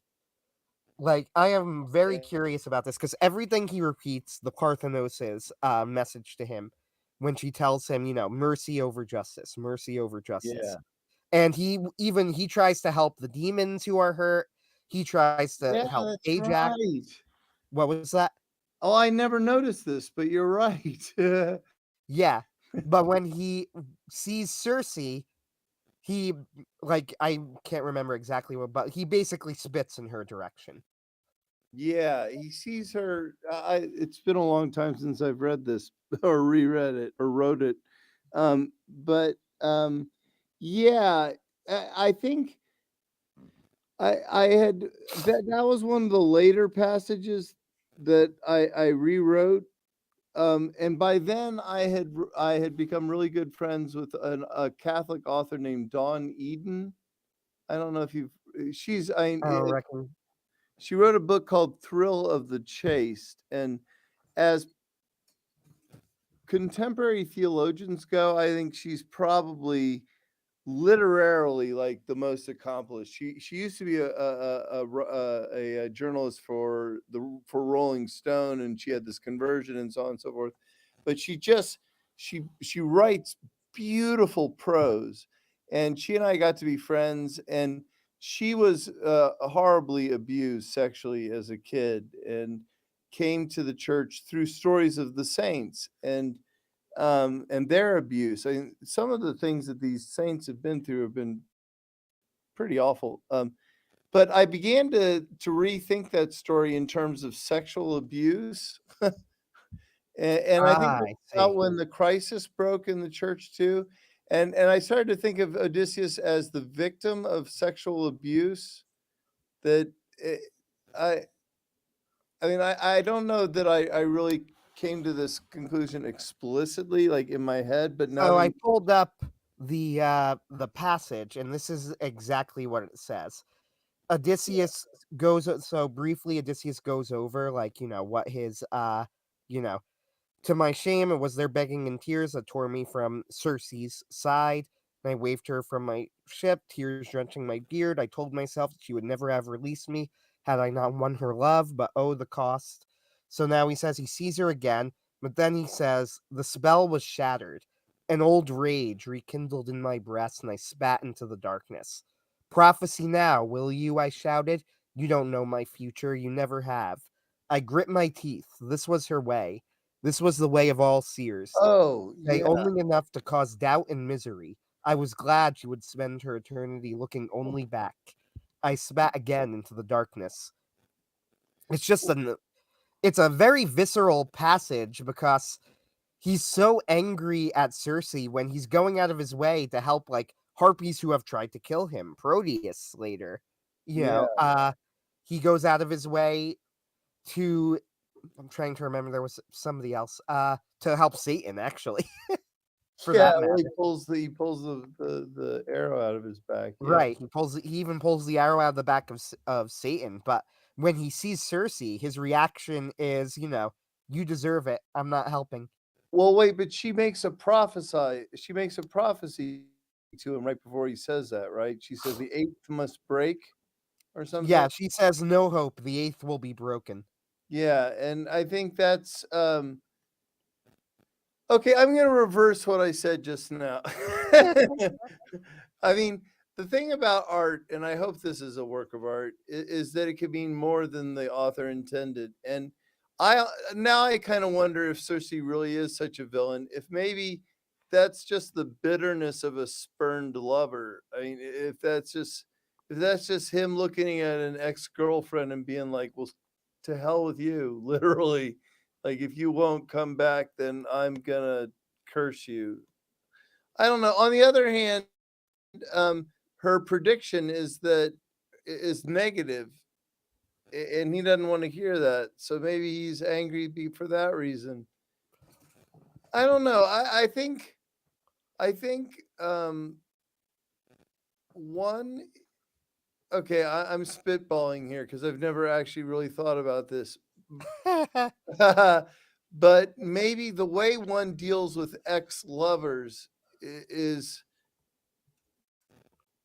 harsher than you would treat probably anyone, even an ex-friend. Um, so he's been physically intimate with this woman for a long time and under her spell, as it were. And that was his fault. And he takes ownership of that. But there's a part of him that really resents her. So when he spits after her, it's maybe he's trying to reclaim his lost honor or something. I don't know. I guess I'll have to reread that chapter. And I don't know. I part of it, I'll get real personal here maybe and just say that maybe that's me, my resentment against ex-girlfriends that that maybe Odysseus should have been nicer to her and he wasn't because at that point I myself hadn't gotten quite over all of my exes. Ah, fair enough. Uh, sometimes Probably sometimes more those things than do happen. too much Yeah. information or something. So sometimes, things from our baggage from our personal lives does leak into our art, but that always struck me as a very a a a very vivid scene just because of how differently he treats her compared to everybody else. You know what I Yeah, mean? I never noticed that. But there's one other thing that I was definitely interested in talking about in regard to the book, and that's some of the theological stuff. Now, you Okay. make what was that? I said I laughed and I said, "Okay, that's great." Except I'm gonna be hung up on this Cersei thing for a long time now. I'm Might gonna have have to go back unlocked and some read this personal book. demons. Yeah, I think so. Well, I do think it is the sort of thing that Odysseus would do. I don't, he is not good to the women in his life, um, and maybe, uh, Oh, by the way, I'm curious yeah, about something. yeah. Is that story about Penelope tricking Odysseus into marrying her, basically? Was that original to you, or is that actually in the myth somewhere? Wait, say it again. He what?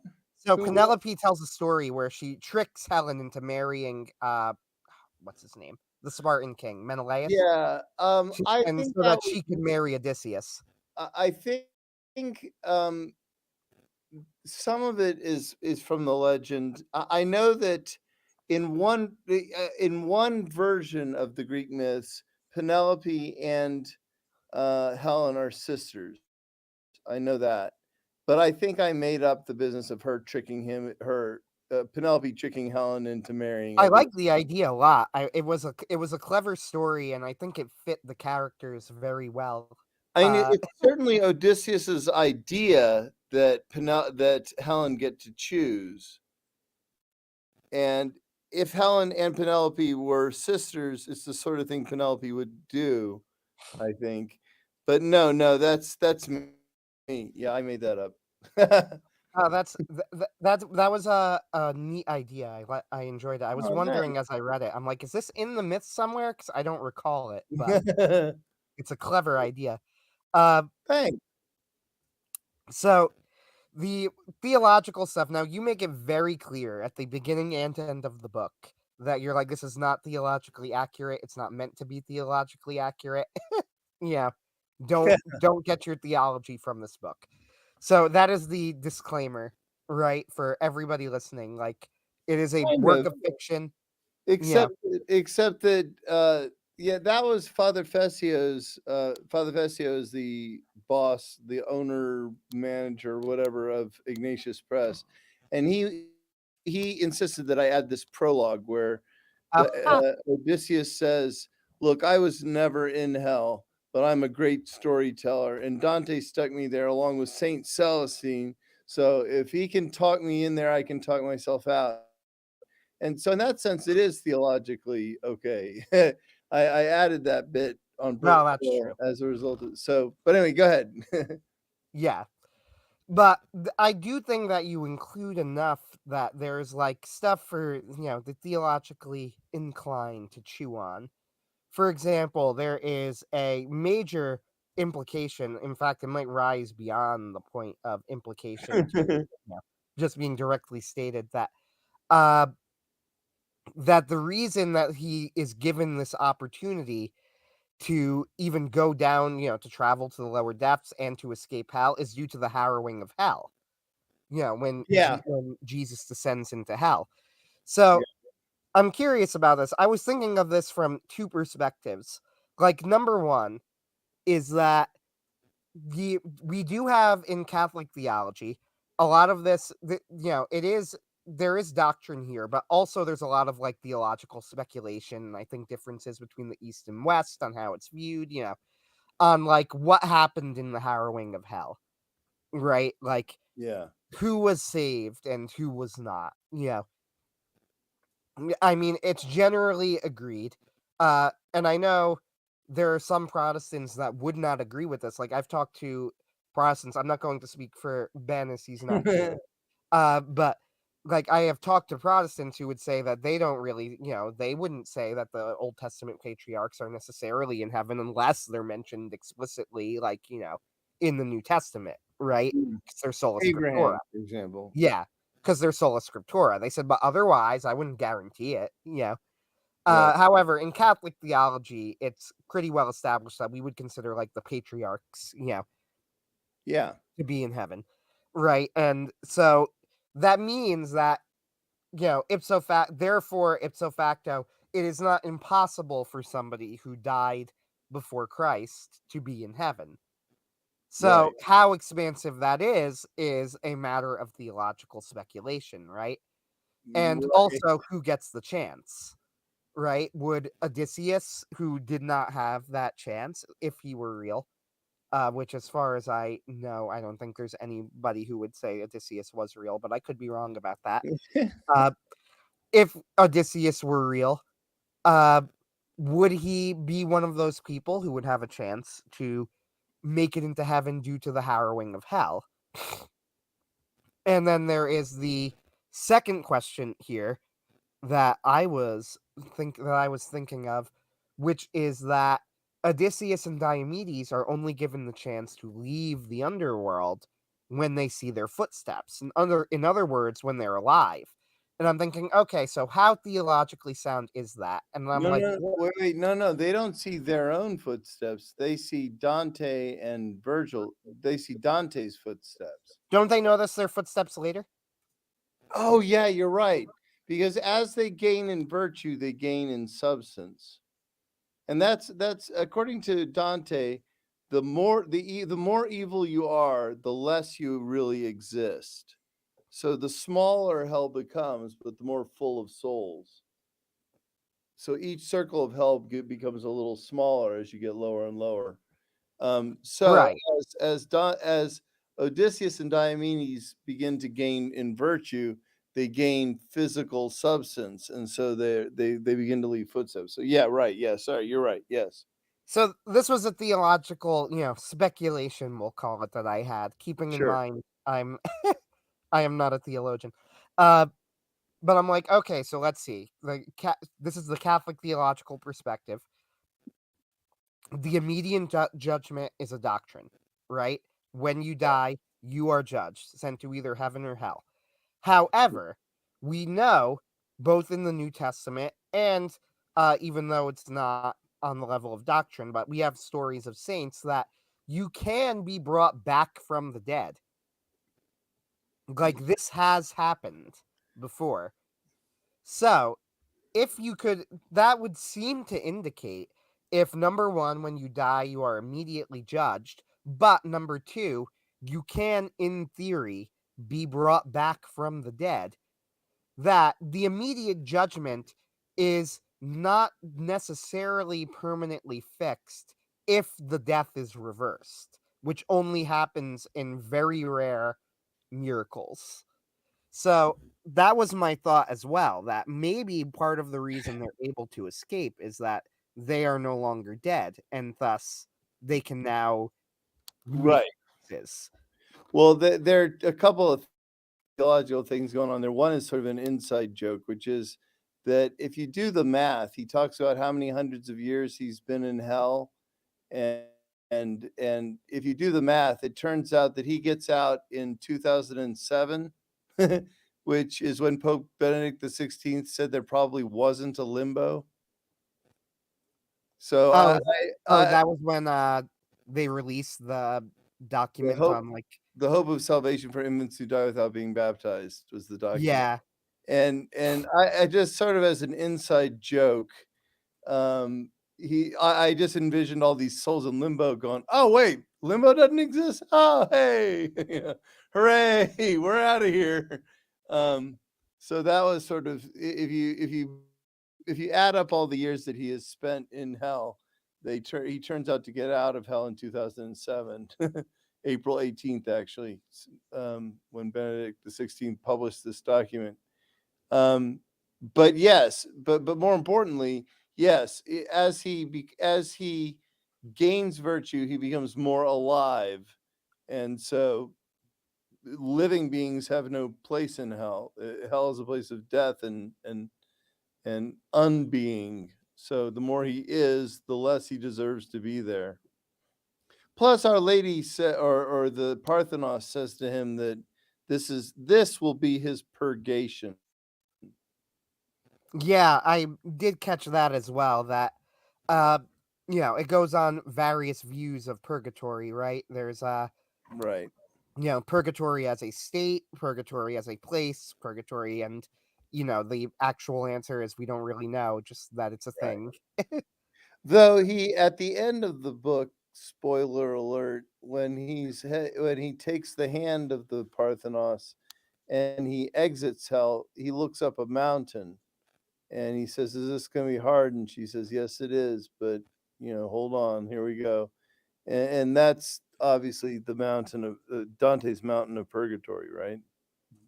Yeah, it's interesting that Dante uses mountain as a metaphor for purgatory because modern writers, and I'm thinking specifically of C.S. Lewis and J.R.R. Tolkien in his wonderful short Mm. story.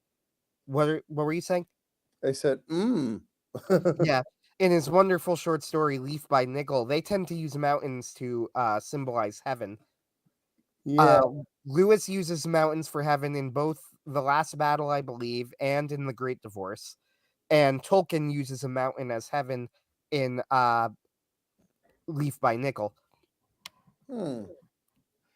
Purgatory is instead described in, I mean, in The Great Divorce, The Great Divorce is not theologically accurate, so I'm not sure if I would say that there was a purgatory. I think it's profound, but not theologically. Mhm. Yeah. Uh, I think that The Great Divorce is an incredible book. I found it. It's one of the books that made me understand like the concept of hell and what mortal sin even is. Yeah. Was The Great Divorce, which I am very thankful to Lewis for. Uh, but I also would not use it to teach a theology class. Now, No, probably not. Yeah. Well, we I think we make a mistake when we look to fiction authors or any kind of artist for theological, doctrinal, truths. Art is a way of sort of working around doctrine to try to get directly at the truth through some sort of vision or something, um, but it's not That's true. doctrine. Yeah, I think Yeah, that that's that's how absolutely true. Kazantzakis got misunderstood a lot too. I think he didn't. The Last Temptation of Christ. Have you read it, by the way? Because it's I have pretty. not. Don't mistake it for the movie, the really terrible movie that was made about it. But the conceit is that the real temptation for Jesus wasn't, that, well, was just to say, you know what, to heck with this, I'm just going to lead a normal life, which would have been no sin, right? And he starts off the book by saying, "Look, I'm not a theologian. I'm just an artist trying to bungle my way through the life of Jesus." And he caught a lot of flack for that book because he has Jesus envisioning what life would have been like with Mary Magdalene if he had settled down and had some kids. But I think that makes sense to me, that his real temptation would have been just to say, you know what, I'm just gonna live a good life. Uh, I'm enjoying reading. As I look it up, I'm looking at controversy, and then it says in 1963, a Roman Catholic priest in Wisconsin forbade one of his parishioners from returning a library copy of the book, arguing that it would be a mortal sin to make it available for others. That's great. That's amusing. Uh, on one hand, well, whether or not you're right, I do kind of wish that we had such priests around today Yeah, who would yeah. say such People things. don't take art seriously enough these days, I think. I know Father Benedict Groeschel is one of those guys who famously he went protesting. They made some sort of blasphemous play in New York City. Benedict Groeschel is one of the founders of the Franciscan Friars of the Yeah, Renewal. yeah. I've met him. Yeah, Oh, have you? yeah. He's funny. Nice guy. He I know that he at one time he led some sort of major protest against some sort of blasphemous play that they were having up there. So I'm being a little unfair. Those people do exist, but Well, yeah, but the other thing is that, like, people, I don't mind people. I don't mind blasphemous art so long as you apply that blasphemy across the board. Famously they had this crucifix in urine called Piss Christ, which was actually quite beautiful if you look it up. But I think it was a work of blasphemy and sacrilege and a disgusting thing. But if they had made a piss Buddha and a piss Quran and a piss Torah, I think I would have let it go. But it was just somehow the Catholic Church is uniquely available for sacrilege, whereas other faiths are not, and that's uh, I don't think that's fair. But yeah, I mean, if we're all really being honest, and it's because people are afraid to say anything about Islam. yeah, yeah, It's one of the reasons where, I've heard some songs and things from Book of Mormon, right? The musical, I mean. Uh, and don't get me wrong, I've chuckled at a few of the songs from them, and the concept is so outrageous that there's a certain humor to just how outrageous the idea is. But it also just strikes me as I don't even, I'm not Mormon. I don't agree with Mormonism. In fact, I would heavily criticize for a lot of the same reasons that they do in the musical, like how ridiculous Mormonism is, right? But there's yeah, something really mean spirited about the reason you did Book of Mormon and not Book of Quran is because you knew that the Mormons would let you. You know, yeah. you weren't Right, afraid of them. Like right. that, it's cowardly. Now, Yeah, granted, the people who did this, they were the creators of South Park, I believe, and they have done anti-Islam stuff, and they have gotten pushback for it. So maybe I guess they deserve some credit for that. But at the same time, it's Book of Mormon. There's a quote from them where they said, when we came up with the idea, they said the Mormon church won't let us do this, but we said no, they'll be cool, and they were fine with it. But I'm like, see, though, that just strikes me as like even more cowardly. Yeah. Like, because Did you know they wouldn't do a Quran? right, because the Book of Mormon, let's be honest, the fact that the Mormon church doesn't protest it is frankly more, I think is actually speaks badly of the Mormon church. If they really believed it, like, they should be protesting it. Well, I don't know. I think they handled it pretty well. They had missionaries out in front saying, "Go ahead, laugh if you like, but in the meantime, come visit us." That's true. That's They used it as publicity, and I think they handled it pretty well. I mean, there's something to be said for that. There's just something about the underlying attitude behind it that always bothered me. Yeah, Of like, we're gonna make fun of yeah, Mormonism because yeah. Mormonism's an easy target. Well, Mormons, Hindus, and Catholics are open game. Hindus, really. Well, I mean, can you imagine a stereotype like a poo on any in any for anything but Catholics and Mormons? I suppose. I think with Mormons especially, they're seen like, and I think by the way, not to be negative towards Mormons, and again we're on a rabbit hole, but hey, rabbit holes are good. Yeah, Uh, Not without some reason. I do think that Mormonism has some things that I would consider to be like totally, absurd. completely false, right? Like obviously false if you look into it with any sort of intellectual.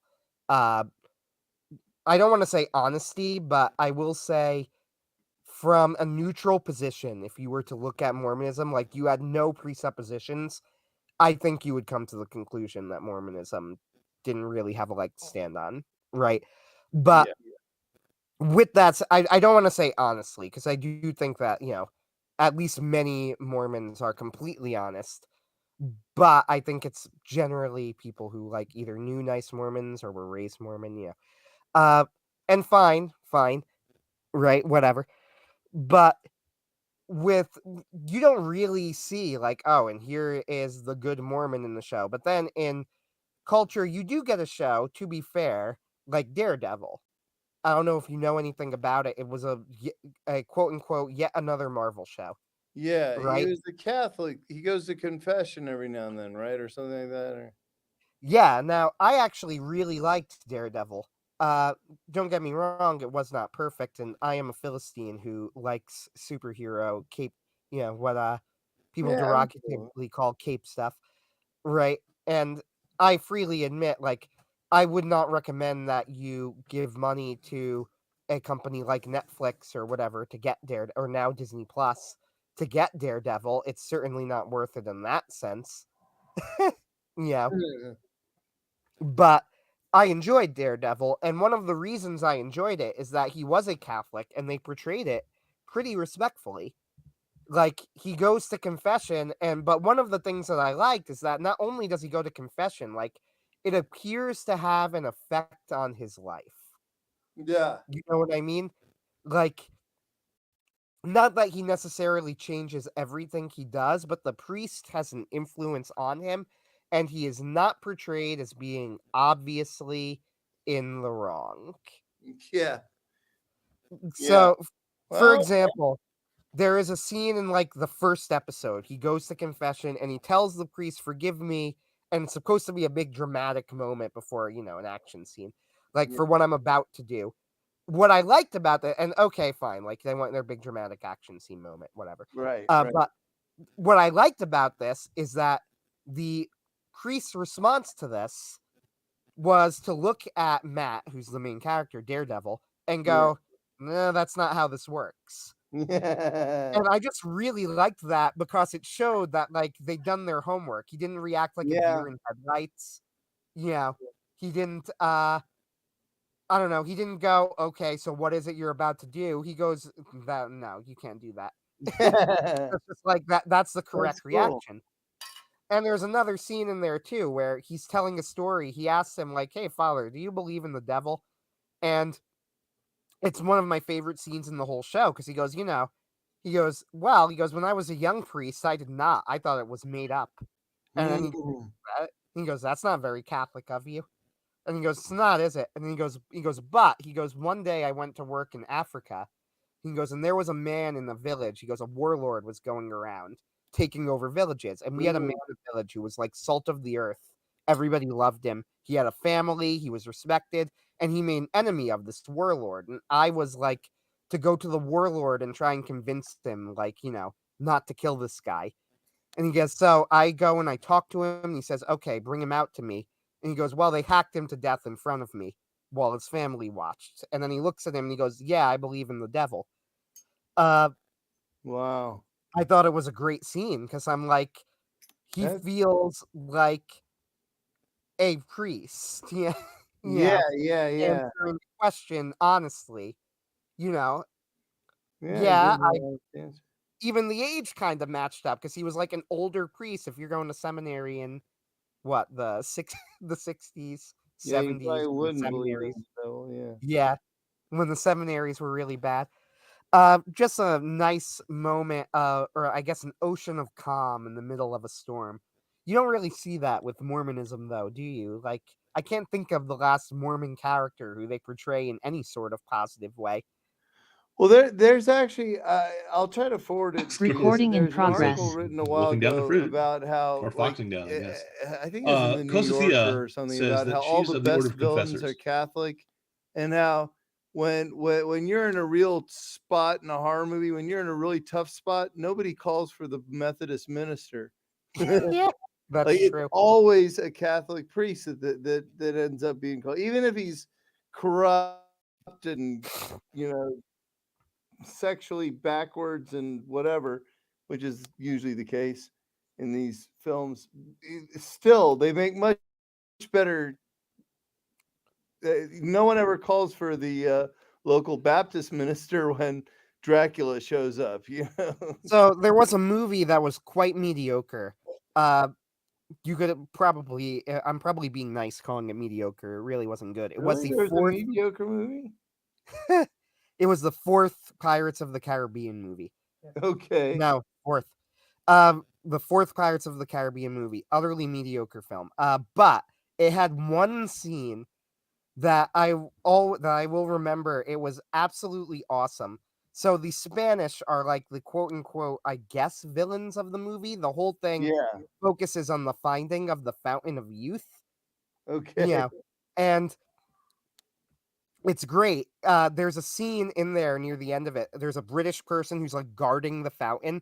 The Spanish sail up in these incredibly intimidating looking ships with a big cross because they're Catholics, right? Yeah. And they tell a British guy who's standing guard at the fountain, like, stand down, and he refuses. So they shoot him in the chest. And then the Spanish person looks at his second in command and says in the thick Spanish accent, "Make a note of that man's bravery." And then they march in. But when they march in and take over the fountain, he goes, he goes, "Men," and they all stand to attention in front of him. And he says, "Destroy this pagan temple." And Oh, then he that's looks at great. the pirates there and goes, "You're fools. The only immortality comes from God alone." And Ooh, I'm like, wow. that's actually fantastic. Yeah, that's really cool. I'll have It's to a watch shame that the Pirates rest of of the the movies it's a Oh, shame the well, rest of the movie's so bad. Uh, I'll fast forward through it. exactly. What You I'm fast tired of forward it, through it. I collect TV moments of faux Catholicism, and I'm always on the lookout for two things. First of all, they always mistake the Immaculate Conception for the Virgin Birth. There, I That's true. like every time Immaculate Conception comes up, it means they mistake it. Uh, and then the other thing is, whenever someone goes to confession, the priest always leans forward and says, "Yes, my son." And I have heard about 1,000, 100,000 confessions. I've been to confession about 100,000 times, and I have never said or even heard the words "my son" addressed to anyone in confession. But that's just me. Okay, so now I got that off my chest. What else we got? What else you got for me? What else you got? Well, 'Cause we're working on we 2 hours here. I was going to say we're reaching the end here, so I am going to message Ben, but I had an extremely fun time speaking with you. We'll see how long it takes for Ben to see my message and for the brain waves to link up and for him to telepathically, yeah, realign himself with our mental energies so he could rejoin the discussion. Uh, but I had Anytime an too. Yeah, extremely entertaining anytime time. you want to shoot the breeze, yeah, let me know. I'm sorry I ghosted you guys last weekend. I hope it didn't make for a horrible, boring episode. No, well, what I'm about to say is going to sound horrible, but Ooh, I love it when a sentence starts that way. I know. But we tend to prepare. We tend to have it in mind that we might be ghosted by our guest, so we don't really. So when we didn't get this, like, all right, I assumed something. There was some sort of miscommunication. So I said, let's talk about something else, and I talked about Better Call Saul for 2 hours, and Yeah, is that uh, a good show, by the way? it is a good show. It's a very good show, actually. I was extremely impressed. Breaking Bad and Better Call Saul, both good shows. All right. Well, Uh, I don't really watch movies or TV, but when I'm with my dad on vacation, that's all we do. So I'll put that on the list. yeah, it's a good one to put. It's a good one to put on the list. But uh, as far as the Eighth Arrow goes, I mean, I loved it. I loved the things that I didn't get to that I wanted to. Let's see. Well, the reason that I didn't get to these is because they wouldn't have made for very long discussion pieces, I think, but I thought it was very funny. I'll mention that. Oh, thanks. I laugh. The first laugh line for I me is laughed, I cried. It was better than Cats. I will read it again and again. Sorry, go ahead. it's better than Cats. Uh, it's not that hard. Uh, I'm not a fan of Cats. So I there's the line at the beginning of the book when Diomedes says to what's his face, Odysseus. He goes, Odysseus, I have followed you for 1,000 years, and everything you did. And Odysseus nods and he goes, look where that got us. And Odysseus goes, he had a point. Yeah. Oh, good. I'm glad you like that. I mean, oh, I guess I must have rewritten that book 50 times, and it's about the same length as The Hobbit. I decided. Um, so I mean, I'm sorry to say. Well, I don't know. I'm not that sorry, but that I'm kind of famous as a self-help author. But I like to think of myself as a novelist. I was telling one of my writer friends this, and they're like, "Oh, boo-hoo! You only sold 70,000 copies of humility of your book on humility. I feel so sorry for you." But I'd love to see the Eighth Arrow get more attention. So I'm glad you loved it, and if you ever want to talk about it again, just let me know because that was a real labor of love. And You know, one thing that I think would be fun to do, if you ever do take a look at any of John C. Wright's stuff, yeah, I uh, will. we know John fairly well. He is a brilliant author in his own right. Seeing you two, and I think you two would get along extremely well because John is a Catholic convert from atheism. Oh wow. Uh, and he converted. This is all public, so I feel no shame. I can even link to you the article where he talks about it on his blog. Uh, he converted due to a religious experience. He said that uh, he was having a heart attack, and Hmm. he I'm sorry, the day before this heart attack happened, he prayed to God and said, God, if you're real, you know, then just let me know. Right. And he said it was the most pompous, selfish prayer that perhaps has ever been uttered. And he goes, and then of course the next day I had a heart attack, and while I had a heart attack, I had a vision of Jesus Christ and the Virgin Mary. Good And he lord. goes, yeah. And he I goes, do want to meet this guy. I'll read his book and I'll get back um, to you. I'm hoping Awaken the Nightland is up to your speed. There's a lot of Greek influence there. If you've ever read, or if you've ever heard of even William Hope Hodgson, by any chance, Not yet, but I'll look him up too. He wrote what, in my opinion, is a terrible book called The Nightland. John apparently was captured by the book, and it captured a lot of people, and that's because the setting of the Nightland is unbelievable. So this book, Awake in the Nightland, is John's attempt at using that setting in Hodgson's terrible book. John, by the way, disagree with me that it was terrible. He loved it. So keep in mind, this is my opinion. You might disagree. But John took Hodgson's book and he wrote a series of stories in that setting, but the stories all connect thematically as an exploration of different types of love. Like the first Wow. story is about the love between two friends. The second story is about the love between a brother and a sister. The third story is about the love between a father and a son, and the fourth story is finally about both love between man and woman and love between man and God. Uh, Oh, wow. so it all can kind of, even though they're all separate stories that were written at separate times, they work really, really well as like one coherent thematic narrative. It's one of my favorite books. And it's very, very Greek influence. Like the second story is literally just a straight adaptation of Antigone, which changes, of course, for the sci-fi setting that he's using. But uh, it is like you could see, he uses the names and everything. Gosh. Well, that's cool. Well, I'm gonna buy this guy's book. I have a little bit of a gift card left on Amazon, and I'll read him. I'd like to meet him. I'm gonna. So yeah, let's definitely get together again once I've read. No, wait, what did I just buy? Yeah, I think it would be interesting seeing you two go back and Awaken forth. the Nightland. That's right. Yes, Awaken the Nightland. Boy, it's $19 used. That's pretty steep. But okay, fine. All right, so Ben has given me through his mental telepathy the order that I am to finish up, and then he will close off the stream. So Okay. I will end it by saying, this is Father Augustine Wetta.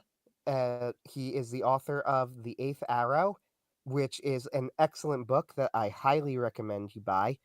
Uh, oh, by the way, Simon Hogwood says, who is one of the viewers, tells us, I particularly like the joke about Virgil's accent. He goes, Oh yeah, did you get that? "Ha, Well, that's great. that So was a good joke." you know why Odysseus doesn't like Virgil's accent, right? I can't recall, Well, unfortunately. Virgil's Roman, and the Ah, Romans right, descended from right, Troy, right, right. so naturally a Greek wouldn't like. Oh wow, that's cool. Hey, tell that guy to send me an email. Because yeah, it's fun when people catch those things. That wasn't even footnoted in the book. That's really cool. That's funny. Uh, anyway, yeah. So great book. I had a really fun time. I am sure Ben did as well. Yeah, So, me too. Father, I am just going to leave. Next week Okay. on the show, we are going to do something else. I am not sure yet.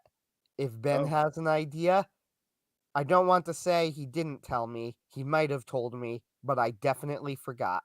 Well, if you're really bored, just call me again. I'd love to talk. This was really fun. So, Um, benedicat vos omnipotens Deus, Pater Filius Spiritus Sanctus.